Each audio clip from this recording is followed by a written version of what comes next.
हाँ जी बेटा, देखो तो लास्ट लेक्चर में हमने बात की थी रियल डेप्थ और अपेरेंट डेप्थ की। वो इस तरह से रिज़ल्ट हमारे पास आया था, real depth by apparent depth. या अगर उस पर्टिकुलर केस की बात करें तो वहाँ पर क्या था, refractive index of water with refractive index of air is equal to real depth by apparent depth. ये हमने लास्ट लेक्चर में डिस्कस किया था।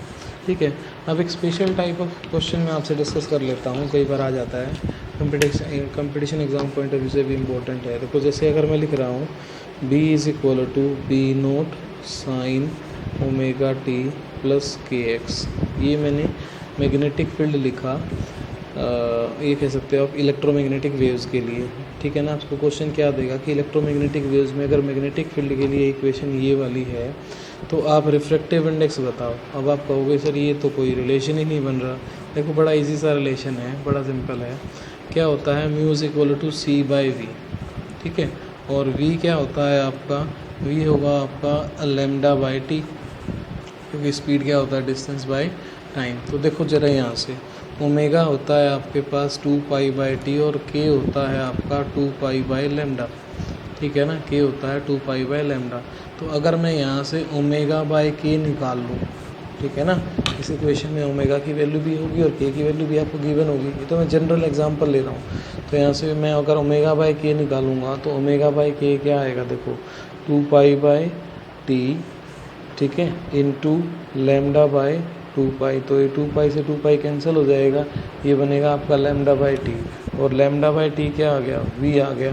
और वी की वैल्यू यहाँ पर पुट कर दो, आपके पास रिफ्रैक्टिव इंडेक्स आ जाएगा, क्योंकि सी तो पता ही है हमें क्या होता है, सी होता है हमारा 3 × 10⁸ मीटर पर सेकेंड। तो इस तरह से आप इस तरह के क्वेश्चन को करोगे।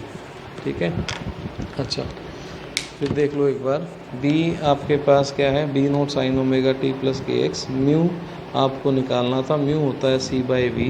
तो हमने गिवन इक्वेशन का यूज़ किया, ओमेगा की वैल्यू यूज़ की हमने 2 पाई बाई टी होती है और के की वैल्यू होती है 2 pi by lambda, angular wave number जिसको बोलते हैं। तो मैंने ओमेगा बाई के निकाल लिया, तो 2 पाई से 2 पाई कैंसिल हो गया, लेमडा बाई टी आ गया। अब लेमडा बाई टी से वी की वैल्यू आ जाएगी, speed of light in that medium. ठीक है ना, तो अब म्यू की वैल्यू निकाल लो। सी की वैल्यू तुम्हें पता ही है, 3 × 10⁸ मीटर पर सेकेंड होती है। ठीक है, तो इस तरह के क्वेश्चन ऐसे बनते हैं। अच्छा, अब इसके बाद एक टॉपिक और करा देता हूँ आज आपको, फिर कुछ न्यूमेरिकल्स दूंगा प्रैक्टिस के लिए, वो करना आप। जैसे क्वेश्चन है आपके पास भाई कि आप लेटरल शिफ्ट निकालो, एक आ जाता है ये। ठीक है ना, लेटरल शिफ्ट यानी आपके पास ये एक ग्लास स्लैब है, ग्लास स्लैब की थिकनेस दे रखी है आपको ए से लेकर बी तक। ठीक है ना, और आपसे ये पूछा है कि देखो होगा क्या, मैं ये एयर, ये ग्लास और ये वापस से एयर, तो लाइट एयर से ग्लास में जाएगी, ग्लास से एयर में जाएगी और लाइट का पाथ चेंज होगा।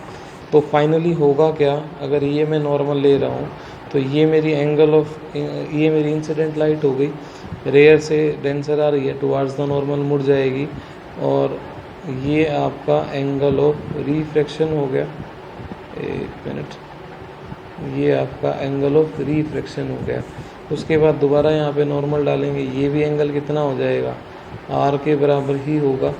ठीक है, अब ये अवे फ्रॉम द नॉर्मल आएगी। तो होगा क्या यहाँ पर ऐसा होगा कि अगर ये लाइट ग्लास स्लैब नहीं होता यहाँ पे तो इस तरह से निकल जाती। तो इसमें एक ये लेटरल शिफ्ट बोलते हैं इसको, क्योंकि ये दोनों एक दूसरे के पैरेलल आ जाती हैं। तो लेटरली कितना डिस्प्लेस हुई है लाइट। देखो मैं एक बार फिर बता रहा हूँ, थोड़ा सा बड़ा बना देता हूँ डायग्राम, इसको अच्छे से समझ आ जाएगा। भाई ये मेरे पास एक ग्लास स्लैब है और इस ग्लास स्लैब में मैंने लाइट पास कराई, ये लो जी, ठीक है ना, और ग्लास स्लैब में लाइट पास कराई तो लाइट ऐसे निकल कर आ गई। ठीक है ना, ऐसे मान लेते हैं, अगर ग्लास स्लैब नहीं होता तो लाइट ऐसे चली जाती, क्योंकि लाइट तो स्ट्रेट लाइन पाथ फॉलो करती है। बट ग्लास स्लैब होने की वजह से लाइट के पाथ में वेरिएशन आ गया। एक बार वो एयर टू ग्लास गई और फिर वो ग्लास टू एयर आई, उसके पाथ में क्या हो गया, चेंज आ गया। ठीक है, देखो अब ये इंसिडेंट हो रही है लाइट, तो ये हमारा नॉर्मल है, ये हमारा नॉर्मल है, तो वो कहाँ जाएगी, टुवार्ड्स द नॉर्मल बेंड हो जाएगी। ठीक है, ये हो गया एंगल ऑफ रिफ्रैक्शन। दोबारा फिर से मैंने ये हमारा नॉर्मल डाला यहाँ पे, ये वाला एंगल भी कितना होगा, आर होगा। अब लाइट कहाँ चली जाएगी, अवे फ्रॉम द नॉर्मल। अब ध्यान से देखो, ये जो हमारी फाइनल एमर्जेंट लाइट है, जो यहाँ से एमर्ज हुई, बाहर निकली, ठीक है ना, एमर्जेंट लाइट है। और ये हमारी जो इमेजनरी लाइट है कि अगर ग्लास प्रिज्म ग्लास स्लैब नहीं होती तो ये लाइट जो है ना इस तरह से ये पाथ फॉलो करते हुए ए से जो है वो एम पॉइंट पर आ जाती है, पर ग्लास स्लैब होने की वजह से ए से बी पर गई, बी से सी पर गई और सी से फिर डी पर आई। तो इसमें इसके पाथ में जो लेटरल शिफ्ट हुआ है, इसके पाथ में जो जो डिस्प्लेसमेंट हुई है वो हमें निकालनी है कि इसकी वैल्यू कितनी होगी, ये वैल्यू निकालनी है हमें, ये फाइंड करना है, इसको लेटरल शिफ्ट बोलते हैं, ठीक है। तो इसके लिए हमें दो ट्रायंगल्स लेनी पड़ेंगी। पहले तो आप क्या बोलोगे कि पहले हम लिख देते हैं draw a perpendicular C M, या एम ले रखा है तो ले लेते हैं पी, सी पी, ठीक है ना। एक हमने ये सी पी परपेंडिकुलर डाल दिया ए एम के ऊपर, ठीक है ना। Draw perpendicular C P on A M, ये हमने एक परपेंडिकुलर डाल दिया इसके ऊपर। अब यहाँ पर एक ट्रायंगल बन गई। देखो बेटा, ये एंगल कितना होगा, सोचने वाली बात है। अगर ये आई है तो ये भी टोटल कितना होगा, आई होगा।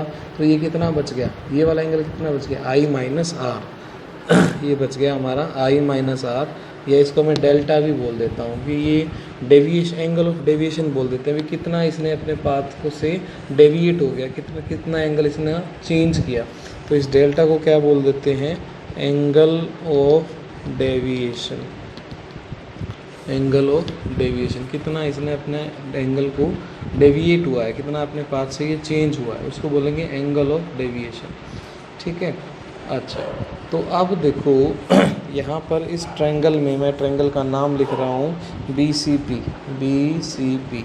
इस ट्रायंगल की मैं बात करता हूँ और यहाँ पर मैं साइन ऑफ डेल्टा अगर ले रहा हूँ, ठीक है ना, साइन ऑफ डेल्टा अगर ले रहा हूँ तो साइन क्या होता है, परपेंडिकुलर बाय हाइपोटेनस।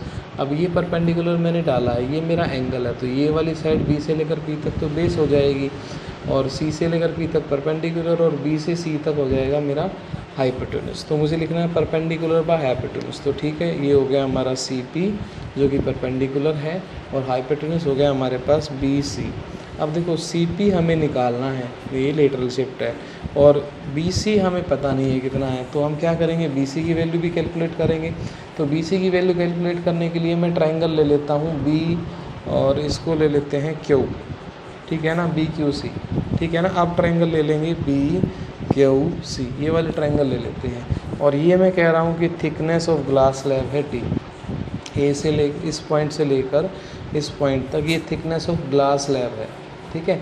तो इस ट्रायंगल बी क्यू सी में क्या होगा, अगर मैं यहाँ पर कोस ऑफ आर ले लेता हूँ, तो बेटा देखो ये तो परपेंडिकुलर है यहाँ पे, तो ये बेस हो गया, ये परपेंडिकुलर हो गया, और ये आपका क्या हो गया, हाइपोटेनस। तो कोस क्या होता है, बेस बाय हाइपोटेनस होता है, ठीक है ना। तो बेस कितना हो जाएगा, थिकनेस ऑफ स्लैब हो जाएगा, क्योंकि यहाँ पर एंगल भी है और 90 भी है, तो ये आपका बेस हो गया, ठीक है ना, बेस बाय हाइपोटेनस। हाइपोटेनस कितना है आपके पास, बी सी। तो बस अब आंसर आ गया ना हमारे पास, बी सी। अगर मैं इसको क्रॉस मल्टीप्लाई करूँगा तो ये टी कोस आर आ जाएगा। तो मेरे पास एक रिलेशन आ गई बी सी की, ठीक है ना। वो बी सी की वैल्यू यहाँ पर पुट कर देंगे, तो ये sine delta is equal to C P by T cos R, ठीक है ना। तो इस तरह से आप जो है, अब आपको निकालना क्या था, सी पी निकालना था। क्या निकालना था भाई, सी पी, लेटरल शिफ्ट निकालनी थी। तो सी पी की वैल्यू क्या हो जाएगी आपके पास, टी कोस आर, ये उधर चला गया, इनटू साइन डेल्टा, ठीक है। ये आपके पास सी पी की वैल्यू आ गई, ठीक है ना। टी एक मिनट थोड़ा सा कुछ गड़बड़ हो गया शायद, ये T is T by B C था, तो बी सी की value T by cos R आएगी बेटा, ये मैंने गलत कर दिया, थोड़ा सा ध्यान दें। ये बी सी को वहाँ ले गया था तो कोस आर यहाँ डिवाइड में आ गया ना, ये टी बाई कोस आर आएगा, तो ये टी बाई कोस आर, दोबारा लिख देता हूँ इसको, टी बाई कोस आर है, ठीक है। ये देखो C P by B C, तो ये टी बाई कोस आर, ठीक है।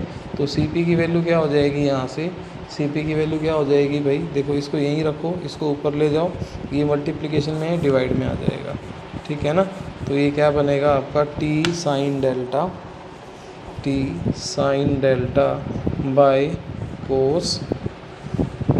कोस आर, ठीक है, ये आपका आंसर आ जाएगा, ठीक है ना। अगर आप इसको ऐसे लिखना चाहो, आई और आर की टर्म में लिखना चाहो तो भी लिख सकते हो, T sine I minus R by cos R, ऐसे भी आप इसको लिख सकते हो, ठीक है। तो ये हमारा आंसर हो जाए। मैं फिर बता रहा हूँ एक बार क्या करना है। हमने ये ग्लास स्लैब दे रखी थी, तो थिकनेस थी उसकी टी, और हमें निकालना था कि उसकी लेटरल शिफ्ट कितनी है, ठीक है ना। तो लेटरल शिफ्ट ये हमने सी से लेकर पी तक लेटरल शिफ्ट माना है यहाँ पर, फिर हमने राइट एंगल ट्रायंगल ली BCP, और यहाँ से हमने क्या निकाला है, साइन डेल्टा निकाला है।